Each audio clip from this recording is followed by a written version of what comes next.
తదేవ ఫలమన్వేతి ధర్మస్య ధర్మనాశన ప్రాప్తం ధర్మఫలం కృత్స్నం భవతా నాత్ర సంశయ నతు ధర్మోపసంహారం అధర్మ ఫల సంహితం. లోకంలో ఒకడు ఒక పాపం చేశాడు, ఒక పుణ్యం చేశాడు. పాపానికి ఫలితాన్ని పాప ఫలితంగా అనుభవించాలి, పుణ్యానికి ఫలితాన్ని పుణ్య ఫలితంగా అనుభవించాలి. అంతేగాని ఈ పుణ్యం చేశాడు కాబట్టి ఆ పాపానికి ఫలితం ఆగిపోతుందని తీర్మానం లేదు.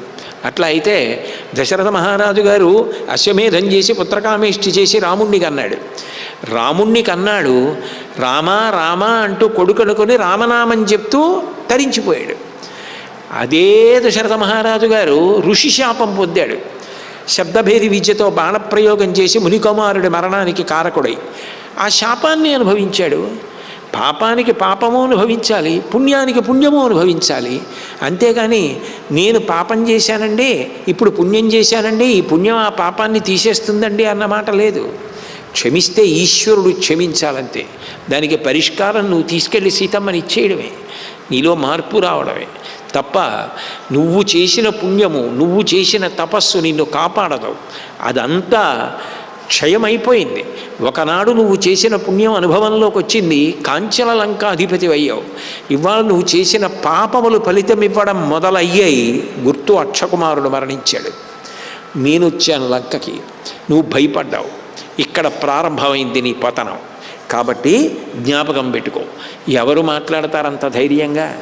ఎక్కడికి వెళ్ళి కాంచనలంకకి వెళ్ళి అన్ని కోట్ల మంది రాక్షసుల చేత పరివేష్టింపబడి ఉన్న లంకలో రావణుణ్ణి చూసేటప్పటికీ ఇంద్రుడు కూడా భయపడతాడు.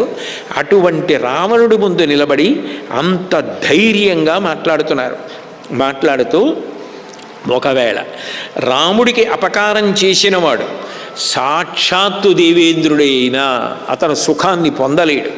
ఎందుకని అంటే దేవాశ్చ దైత్యాశ్చ నిశాచరేంద్ర గంధర్వ విద్యాధర నాగ యక్షాః రామస్య లోకత్రయ నయకస్య స్థాతుం న శక్తా సమరేషు సర్వే. ఆయన సమస్త లోకములకు నాయకుడు రామచంద్రమూర్తి. ఆయన దివ్యత్వం నీకు అర్థం కావట్లేదు. ఆయనతో శత్రుత్వం పెట్టుకుంటున్నావు. దేవతలు కానీ, దైత్యులు కానీ, రాక్షసులు కానీ, గంధర్వులు కానీ, విద్యాధరులు కానీ, నాగులు కానీ, యక్షులు కానీ అందరూ కలిసి కానీ రాముణ్ణి ఏమీ చేయలేరు.